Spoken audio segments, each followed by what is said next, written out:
एक और प्रेरणादायक अध्याय में आपका स्वागत है। आइए सीधे उनकी दुनिया में कदम रखते हैं। कुछ ऐसे लोग होते हैं जिनकी यात्राएं सीधी रेखा में नहीं बताई जा सकती, क्योंकि उनके बीच कहीं व्यापारिक साम्राज्य, राजनीतिक तूफानों, चमचमाते गगनचुंबी इमारतों और क्रिकेट स्टेडियम की रोशनी के बीच एक ऐसी कहानी होती है जो अधूरी भी है और जीवन से बड़ी भी। ऐसे ही एक शख्स हैं सैयद नासिर हुसैन शोन। लेकिन यह सिर्फ एक व्यवसायी की कहानी नहीं है। यह महत्वाकांक्षा का वह विस्तार है जो सीमाओं के पार फैला, जीत के ऐसे अध्याय जिन पर असफलताओं की छाया पड़ी, और वे उद्यम जो पाकिस्तान और दुबई दोनों की आर्थिक तस्वीर को आकार देते रहे। उनकी कहानी कहां से वास्तव में शुरू होती है और कहां जाकर समाप्त होगी, यह अभी भी एक खुला सवाल है। 28 नवंबर 1957 को कराची में जन्मे नासिर शोन ऐसे घर में पले बढ़े जहां महत्वाकांक्षा अजनबी नहीं थी। उनके पिता कैप्टन अतर शोन हुसैन एक सम्मानित पीआईए पायलट थे। शुरुआत से ही नासिर अपने परिवार का नाम ही नहीं बल्कि उसकी क्षितिज जीतने की लगन भी साथ लिए चले। उन्होंने कराची छोड़ा और न्यूयॉर्क पहुंचे। न्यूयॉर्क यूनिवर्सिटी में दाखिला लिया, जहां उन्होंने वे कौशल निखारे जो बाद में उन्हें बोर्डरूम और विकास परियोजनाओं में परिभाषित करेंगे। विदेश में शिक्षा ने उन्हें अनुभव और दृष्टिकोण दोनों दिया, लेकिन तकदीर बार बार उन्हें पाकिस्तान खींच लाई, जहां उन्होंने व्यवसाय की दुनिया में कदम रखा। साल 1982 उनके उद्यमशील अध्याय की शुरुआत थी। दाऊद रियासत में शिकी थी जब उन्होंने शोन ग्रुप की स्थापना की, जिसने जल्द ही पाकिस्तान के सबसे तेजी से बढ़ते व्यावसायिक समूहों में जगह बना ली। महज एक दशक से थोड़ा ज्यादा समय में 1995 तक शोन ग्रुप ने कई उद्योगों में हिस्सेदारी हासिल कर ली, जिनमें शामिल थे Pak China fertilizers, Shon textiles, Shon bank, national fibres. तब तक उनके उद्यम उर्वरक से लेकर वस्त्रों तक, बैंकिंग से लेकर फाइबर तक फैल चुके थे। हर अधिग्रहण ने उन्हें एक निडर और विविध व्यवसायी के रूप में स्थापित किया। लेकिन हर महत्वाकांक्षा की कहानी की तरह राजनीतिक हवाओं ने भी उथल पुथल ला दी। 1997 में जब बेनजीर भुट्टो की सरकार बर्खास्त हुई, तो उनके करीबी सहयोगी, जिनमें शोन बंधु भी शामिल थे, घिर गए। उनकी आसिफ जरदारी से नजदीकियों ने शक पैदा किया और जल्द ही नासिर अपने भाई सैयद ताहिर हुसैन के साथ दुबई शिफ्ट हो गए। यह बदलाव सिर्फ जगह का नहीं बल्कि पुनर्जन्म का संकेत था। 1990 के दशक के अंत में दुबई अभी वैश्विक केंद्र के रूप में उड़ान भरने की तैयारी कर रहा था। शोन के लिए यह उपजाऊ जमीन थी। 1996 में पूरी तरह से शिफ्ट होने से पहले ही शोन प्रॉपर्टीज ने यूएई बाजार में कदम रख लिया था। शुरुआत प्रॉपर्टी मैनेजमेंट और लीजिंग से हुई। फिर आया निर्णायक मोड़, फ्री होल्ड लॉ, जिसने दुबई की रियल एस्टेट मार्केट को बदल दिया और विदेशी स्वामित्व की अनुमति दी।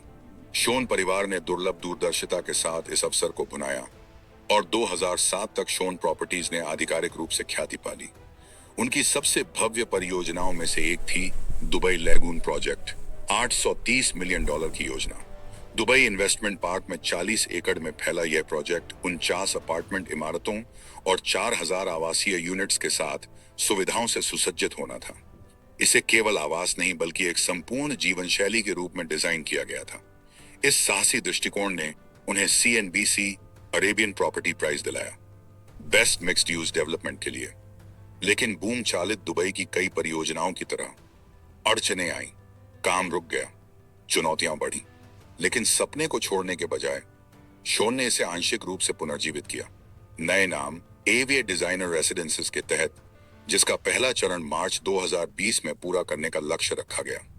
2007 ने शोन के ताज में एक और नगीना जोड़ा, शोन बिजनेस पार्क का शुभारंभ। दुबई इन्वेस्टमेंट पार्क में निर्मित इसे बड़े पैमाने पर डिजाइन किया गया था। 410 ऑफिसेस जो 4000 कर्मचारियों को समायोजित कर सकते थे। यह पार्क सिर्फ विशाल नहीं था, यह दूरदर्शी भी था। जल्द ही इसे CNBC अरेबियन प्रॉपर्टी प्राइज मिला, बेस्ट ऑफिस डेवलपमेंट के लिए। शोन प्रॉपर्टीज नवाचार के लिए जानी गई। विटबी बर्ड के साथ साझेदारी कर उन्होंने LED comma, leadership in energy and environmental design मानकों को अपनाने का वादा किया। वैश्विक हरित निर्माण प्रथाओं के साथ तालमेल दिखाया। तकनीकी नवाचारों ने भी सुर्खियां बटोरी, जैसे कि फर्नांडो फिशमैन की क्रिस्टल लैगून तकनीक अपनाना, ताकि उनके प्रोजेक्ट्स में निर्मल लैगून सुनिश्चित हों। ये कदम केवल व्यापार नहीं थे। शोन प्रॉपर्टीज खुद को स्थिरता, और शहरी विलासिता में ट्रेंडसेट बना रही थी। सिटीस्केप अबू धाबी और अन्य प्रमुख रियल एस्टेट एक्सपो में उनकी भागीदारी ने एक तथ्य स्पष्ट कर दिया। शोन प्रॉपर्टीज ने दुनिया के सबसे प्रतिस्पर्धी प्रॉपर्टी बाजारों में अपनी धाक जमा ली थी। शोन बंधु केवल आवासीय और कार्यालय परियोजनाओं तक नहीं रुके। अल हमाद ग्रुप ऑफ कंपनीज के साथ साझेदारी में उन्होंने आतिथ्य क्षेत्र में एक विशाल परियोजना शुरू की, आई स्वीट्स, जिसकी कीमत $870 मिलियन थी और यह दुबई इन्वेस्टमेंट पार्क में ही स्थित थी। ब्लूप्रिंट भव्य था। 21 इमारतें, जिनमें 2550 लग्जरी होटल अपार्टमेंट्स होंगे, 52 रेस्टोरेंट एंड कैफे, लगूना सेंट्राले मॉल, 1,25,000 वर्ग फुट का शॉपिंग जिला 2B+G+8 संरचना के रूप में डिजाइन किया गया। यह प्रोजेक्ट रणनीतिक था। एक्सपो 2020, अल मखतूम अंतरराष्ट्रीय हवाई अड्डा और दुबई पार्क से आने वाली मांग को ध्यान में रखते हुए 2.6 मिलियन वर्ग फुट में फैला यह दुबई की सबसे महत्वाकांक्षी 4 स्टार हॉस्पिटैलिटी योजनाओं में से एक था, जो अंतरराष्ट्रीय यात्रियों के लिए सुविधा और विलासिता को फिर से परिभाषित करने वाला था। इसके बाद हुई शिलान्यास समारोह ने केवल इरादे ही नहीं बल्कि गति का भी प्रतीक दिया। नासिर शोन धीमा पड़ने का कोई इरादा नहीं रखते थे।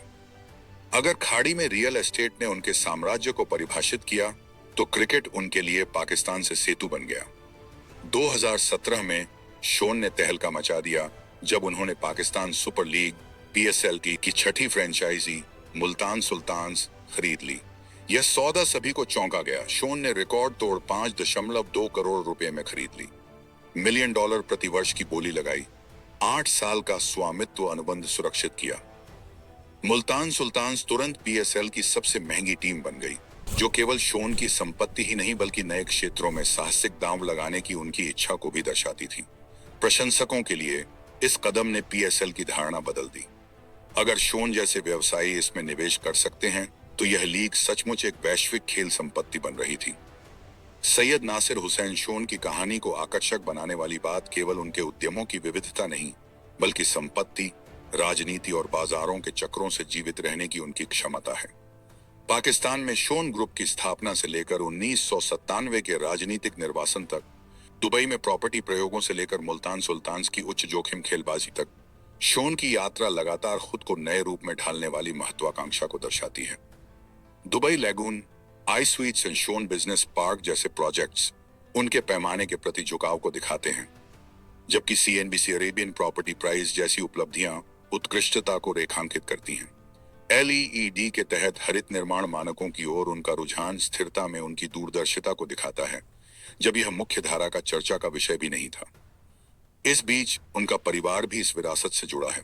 वैवाहिक जीवन ने उन्हें 2 बेटे दिए, आशेर शोन और खिजार शोन, जो शोन नेतृत्व की अगली पीढ़ी का प्रतिनिधित्व करते हैं। उनके भाई सैयद ताहिर हुसैन ने कई उद्यमों में उनके साथ कंधे से कंधा मिलाकर काम किया है, जीत और संघर्ष दोनों में। भले ही शोन गगनचुंबी परियोजनाओं और अरबों डॉलर के उद्यमों से जूझते रहते हैं, पाकिस्तान के 1997 के राजनीतिक तूफान की परछाई अब भी एक निर्णायक मोड़ बनी हुई है। यह याद दिलाते हुए कि व्यापारिक साम्राज्य राजनीतिक आंधियों से अलग थलग नहीं होते। उन मुश्किलों से निकलकर विदेश में फिर से निर्माण करने की उनकी क्षमता उनकी कहानी को केवल कॉरपोरेट सफलता से कहीं आगे ले जाती है, यह दृढ़ता की दास्तान बन जाती है। कराची और दुबई दोनों में शोन नाम विरासत और सबक दोनों के रूप में खड़ा है। विरासत इस मायने में कि जब महत्वाकांक्षा समय और नवाचार के साथ जुड़ती है तो वह चमचमाते आकाशीय क्षितिज बना सकती है, और सबक इस मायने में कि उथल पुथल रुकावट ला सकती है लेकिन दृढ़ संकल्प को कभी मिटा नहीं सकती। और कहीं न कहीं उड्डयन की जड़ों, न्यूयॉर्क की विश्वविद्यालय गलियारों और दुबई की लैगून जलधाराओं के बीच वह शख्स जो इस सब के पीछे है, लगातार अपने क्षितिजों का विस्तार कर रहा है, कभी पूरी तरह यह नहीं बताता कि वह कितनी दूर जाने की योजना बना रहा है।